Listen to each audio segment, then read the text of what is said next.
It is 8 p.m. and here are our top stories. I think we should be concerned. Extreme fire danger in Colorado. We're monitoring multiple fires popping up, forcing evacuations across the Front Range.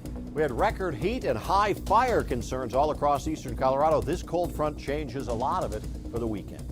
Tonight, Denver 7 is getting you ready for wildfire season. First responders ready for the worst and lawmakers preparing for recovery. They have gotten progressively bigger, progressively worse, progressively more just in the last several years. We want to make sure that Colorado is ready.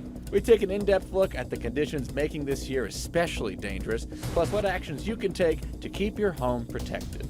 If you do that kind of work ahead of time, then don't live in fear, just live in preparation. Then, Colorado failing to curb its pollution problem. About $100 million worth of commodities every year goes straight to the landfill. Now Denver is finding opportunity and changing its waste system. That's going to move us forward in a way that we hadn't moved forward before. Good evening, and thank you for watching Denver 7 News on Local 3. I'm Danny New. The winds are starting to die down, but we have areas across the Front Range still under critical fire danger tonight. So far, we've seen a handful of wildfires. Mandatory evacuations have been issued for a subdivision south of Florissant. In Teller County, the sheriff's office says Bullion Circle is the location of that fire. Meanwhile, in Kiowa County, the towns of Shivington and Brandon are also under mandatory evacuations. And in Colorado Springs, crews responding to the Silver Charm fire near I-25 in Inrequest were able to knock down the fire. Their evacuations have now been lifted. All right, let's bring in meteorologist Mike Nelson. He's going to tell me how it's actually Kiowa, and I just said Kiowa. It's all right. I had it memorized. I was like, Kiowa, Kiowa, Kiowa. I'm sorry. I know what it was. It's all okay. But it's not okay as far as what's been going on in the weather for today. We had record heat, and we have very dry conditions and the very strong winds. Danny, look at the high for Denver, 89. That's normally what we'd see at the end of June. And temperatures on the eastern plains even hit the 90s. It is very windy and very dry out there. As far as the current wind conditions, we're still getting sustained winds, 20 to 40 miles per hour across the eastern plains. They've lightened up farther to the west, and that's good news. And the relative humidities are starting to come up. Denver's up to 27% now. It's only 8% at Lyman, 6% at Akron, but there is moisture coming in from the west thanks to this cold front that's going to move quickly across the state. As it does, the winds will shift from strong out of the south to strong out of the northwest as that front goes by. We still have the wind and fire warnings out on the eastern plains, snow advisory in the mountains, blowing dust advisories down over southwestern Colorado. So this is active still till about 9 o'clock tonight, and we'll see these advisories diminish except for the snow advisory, where that will continue with about 5 to 10 inches of snow expected in the mountains. Unfortunately, it's only going to be light showers coming up on the plains. So the winds will shift, turning colder tomorrow. Mountains get some snow. We're colder for the weekend, but then it turns warmer and still dry for next week.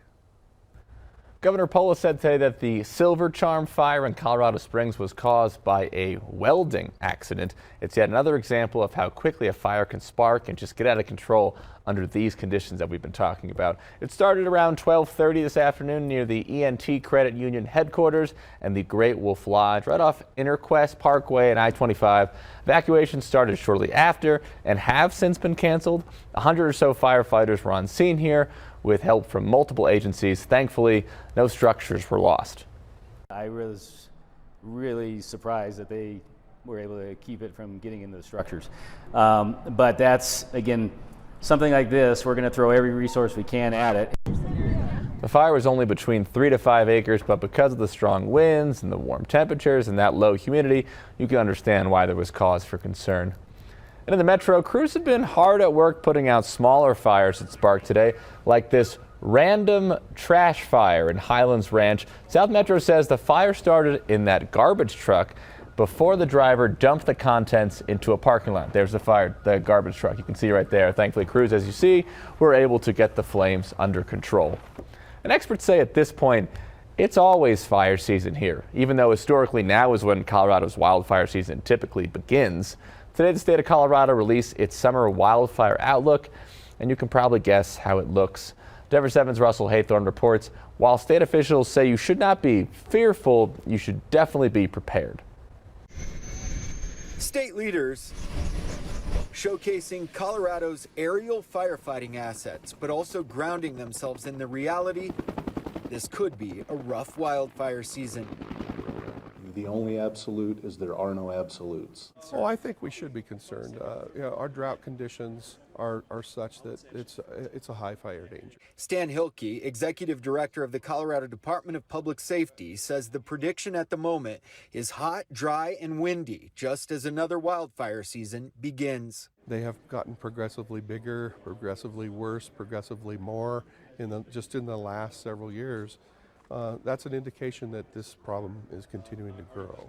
And Governor Polis says the key takeaway from the Marshall Fire is that everyone living in Metro Denver and along the Front Range is now vulnerable to wildfire. Be vigilant, not just when you're camping in the backcountry, in your neighborhood, in your open space near your home. You're barbecuing in your own backyard in the middle of town. Be careful. State officials promise they are more prepared this year than ever before. For a large air tanker, a second large air tanker on a 4-month contract, 3 Type 1 helicopters, 2 Type 2 helicopters, 2 single-engine air tankers. We're still trying to outguess Mother Nature, and sometimes that doesn't always work out. They say we all should be prepared as well. Make a list. If you do that kind of work ahead of time, then don't live in fear, just live in preparation. Russell Haythorne, Denver 7. Thank you, Russell. And for families still struggling with the fallout from devastating wildfires, it's a near constant reminder of how quickly you can lose nearly everything. Ted Chavez and his family gave Denver 7 a tour this afternoon.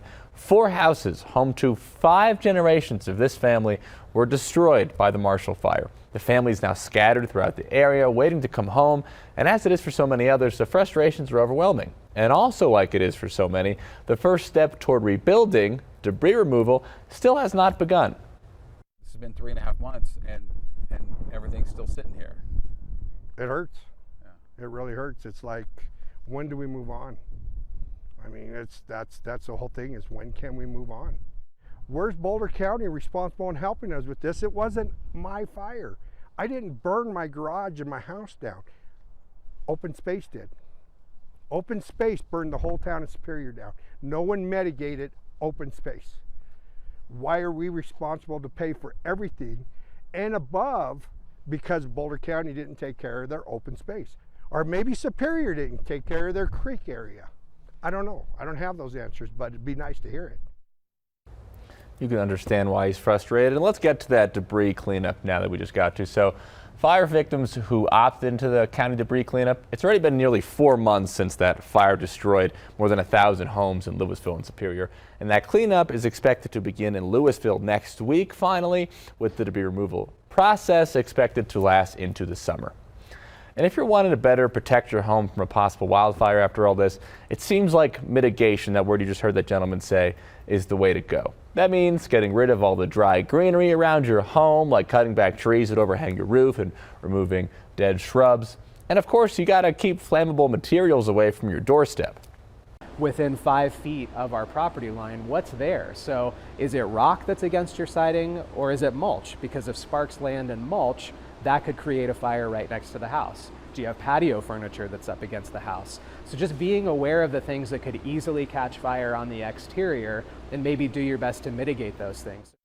If mitigation is done correctly, this will better protect your home if sparks are flying in the wind.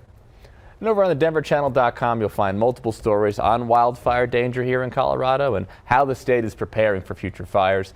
You can also get an in-depth look at Colorado wildfires on a free Denver 7 Plus app. It's available to download on your streaming device for free.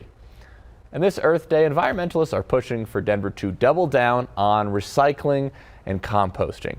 The city is well behind the national average with recycling rates, and a proposed change to trash services would financially incentivize people to cut back on the trash that they send to the landfill.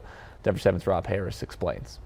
For Tara Toll, being green has been a way of life for a very long time. I just think composting is the greatest. It's so easy. Every time I open that cart and throw in a bunch of waste from my yard, I think, what a relief. I don't have to go bag this up and put it in the trash bin. Toll believed in her composting bin and the recycling bin next to it so much, she's made it one of her life's missions to get more of her neighbors in Denver on board. If they started recycling and composting or increasing the amount of recycling and composting. That would make a huge difference to the carbon footprint of that city. It turns out she's got her work cut out for her. In 2020, 26% of waste in Denver was recycled or composted according to the city, well below the national average of 34%. The city of Denver this month announced a goal to double recycling and composting over the next 5 years, getting to 50%, and then to 70% in 10 years. One of the proposed ways to get there is known as pay-as-you-throw. The idea is that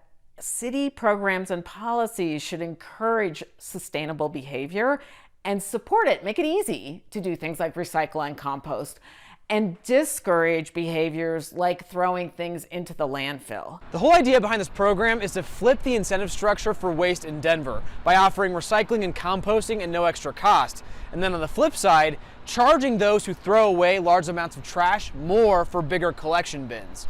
It's a model that's already working in other cities across the country, including here in Colorado. Tonight at 10 o'clock, we're hearing from Loveland. They've been paying as they throw since the early 90s. I think a lot of communities could learn from the things that we're doing. I think our recycling numbers speak for themselves year after year. For Denver 7, I'm Rob Harris. Thank you, Rob. And Denver City Council is expected to start discussions over that pay-as-you-throw program in committee next week. Similar measures have been proposed in the past, but have never been adopted. Coming up on Denver 7 News at 8, it's bigger than Colorado. A wildfire emergency growing in the southwest. The environment is not very friendly. It was blowing 70 miles an hour. Rocks were hitting everybody in the face. Dangerous conditions forcing people to escape their homes. It was chaos to just get in the car and leave as fast as you can. Those wind and fire warnings continue a little while longer, then we'll focus on snow coming into the high country. And celebrating Earth Day with a focus on a green mindset. Each one of these little steps add up, just like drops in a bucket of water add up.